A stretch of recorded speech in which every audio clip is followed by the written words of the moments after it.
এই দুশ্চিন্তা, পেরেশানি, মারাত্মক পেরেশানি থেকে মুক্তি পাওয়ার জন্য বিষ্ণু ইসলাম দুটো দোয়া পড়তেন। কয়টা?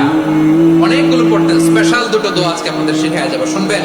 বিষ্ণু ইসলাম যখন খুব বিপদে পড়তেন, দুশ্চিন্তা ওনাকে ঘিরে ধরতো, উনি পড়তেন ইয়া হাইয়্যু ইয়া কাইয়্যুম বিরহমাতিকা আস্তাগীথ, ইয়া হাইয়্যু ইয়া কাইয়্যুম বিরহমাতিকা আস্তাগীথ, ইয়া হাইয়্যু ইয়া কাইয়্যুম, হে শাশ্বত অবিনশ্বর, হে চিরঞ্জীব, বিরহমাতিকা আস্তাগীথ, তোমার রহমতের উসিলায় তোমার কাছে ফরিয়াদ করি। এটা পড়তেন।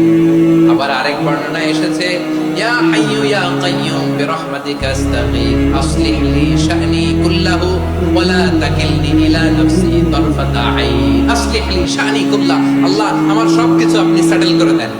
আমাদের সব ঝামেলা সেটেল করে দিতে পারে কে? আমরা তো সেটেলমেন্টের জন্য ওএসপি সাহেবের কাছে যাই, ডিসি সাহেবের কাছে যাই, অমুক ভাইয়ের কাছে যাই, তমুক ভাইয়ের কাছে যাই। এই দোয়া পড়লে আরশের উপর থেকে আপনার ম্যাটার সেটেল করে দিবে কে? তাহলে পড়বেন ইয়া হাইয়্যু, হে চিরঞ্জীব। হাইয়্যু মানে চিরঞ্জীব, যিনি চিরকাল বেঁচে থাকবেন, মরবেন না। আল্লাহ মরবেন? তার কোনো লয় আছে? ক্ষয় আছে? সূরা রহমানে আল্লাহ বললেন কুল্লু মান আলাইহা ফানিন ওয়া ইয়াবকা ওয়াজহু রাব্বিকা যুল জালালি ওয়াল ইকরাম ফাবিআইয়ি আলাই রাব্বিকুমা তুকাযযিবান। জমিনে যা আছে সব ফান, ভ্যানিশ হয়ে যাবে, নিশ্চিহ্ন হয়ে যাবে, শেষ হয়ে যাবে, সব বিলুপ্ত হয়ে যাবে, একজন ছাড়া। জোরে বলেন তিনি কে?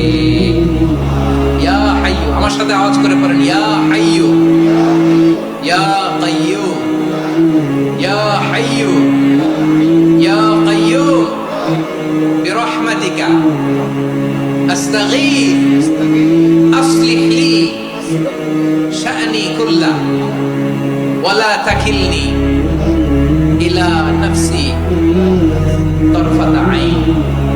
এভাবে দোয়া করলে আপনাকে বিপদ মুক্ত করবে কে? এই দোয়াটা কেন পছন্দ আল্লাহর কাছে? কারণ এখানে আল্লাহর দুইটা সুন্দর নাম আছে, গুণবাচক নাম, আল হাই, আল কাইয়্যুম, এই দুটো নাম আছে এখানে। আবার এই দুইটা আয়াতুল কুরসির অংশ। আয়াতুল কুরসির শুরু তো এটা আছে না নাই? হ্যাঁ, আছে না নাই?